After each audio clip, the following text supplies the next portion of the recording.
10 محرم کا روزہ رکھنا مسنون ہے، ساتھ 11 کا یا 9 کا شامل کر دیا جائے۔ حضور جب تشریف لائے مدینہ المنورہ میں تو حضور نے دیکھا کہ یہود روزہ رکھتے تھے، تو پوچھا تم روزہ کیوں رکھتے ہو؟ تو انہوں نے کہا کہ حضرت موسیٰ علیہ السلام کو قبطیوں سے اس دن نجات ملی تھی۔ تو فرمایا حضرت موسیٰ علیہ السلام کا حق ہمارے اوپر زیادہ ہے۔ تو حضور نے روزہ رکھا اور پھر فرمایا کہ اگلے سال اللہ نے چاہا تو ہم ساتھ ایک روزہ اور شامل کریں گے، تاکہ ان سے مشابہت نہ ہو جائے۔ عددی مشابہت سے بھی بچنے کے لیے حضور نے کہا کہ ہم 2 رکھیں گے۔ تو روزہ اگر عاشورے کا رکھنا چاہیں تو اس کے لیے سنت یہ ہے کہ ساتھ یا 9 کا شامل کریں یا 11 کا شامل کریں۔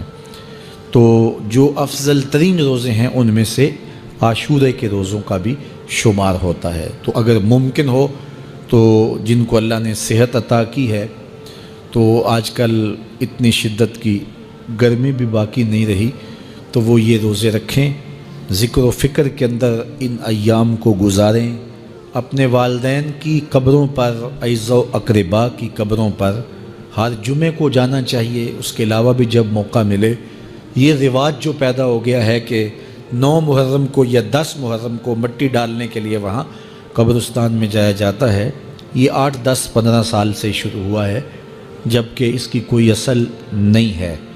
تو اگر آپ روٹین سے جاتے ہیں تو آپ کو ہر جمعے کو جانا چاہیے والدین کی قبروں پر، اور وہاں جا کے ہر جمعے کو سورہ یاسین کی تلاوت کرنی چاہیے۔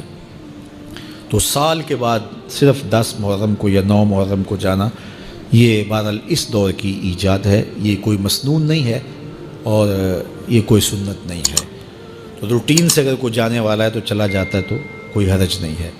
تو باقی یہ بڑے اشرف ایام ہیں، بابرکت ایام ہیں، اور ان کو بہت ساری نسبتیں حاصل ہیں۔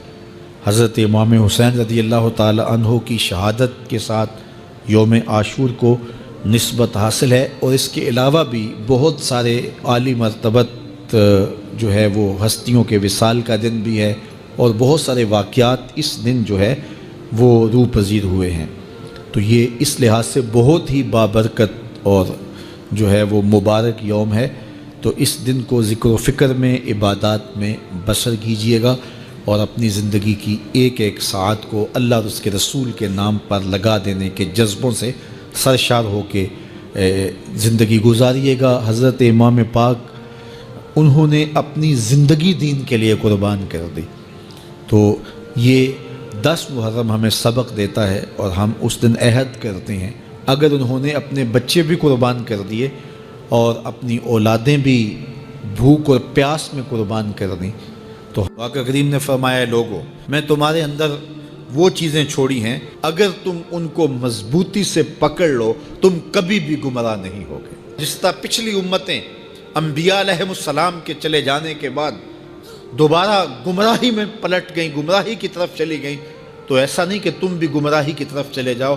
اگر تم میری نصیحت پہ عمل کرو تو 2 چیزیں تمہارے اندر ایسی چھوڑ کے جا رہا ہوں، ان کے دامن کو مضبوطی سے تھام لو تو کبھی بھی گمراہ نہیں ہوگے۔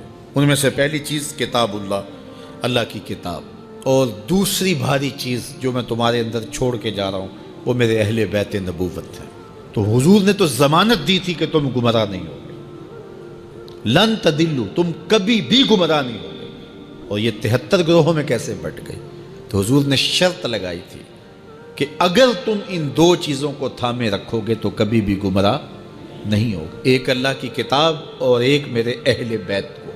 گمراہی کیسے ہوئی؟ کسی نے کتاب کو چھوڑ دیا، کسی نے اہل بیت نبوت کو چھوڑ دیا۔ گمراہی تب ہوئی کسی نے کتاب کی بات تو کی لیکن اہل بیت کا بغض سینوں میں پلتا رہا، اور کسی نے اہل بیت کے نام کی دہائی تو دی لیکن کتاب کے پارے بھی پورے نہ مانے۔ تمہیں مبارک ہو، تمہارے ایک ہاتھ میں قرآن ہے، ایک ہاتھ میں اہل بیت نبوت کا دامن۔ تو جس نے کتاب اللہ کو چھوڑا وہ بھی گمراہ ہو گیا، اور جس نے اہل بیت کے دامن کو چھوڑا وہ بھی گمراہ ہو گیا، اور جس نے دونوں کے دامن کو پکڑ لیا تو وہ کامیاب ہوا، بامراد ہوا اور ہدایت پہ گامزن۔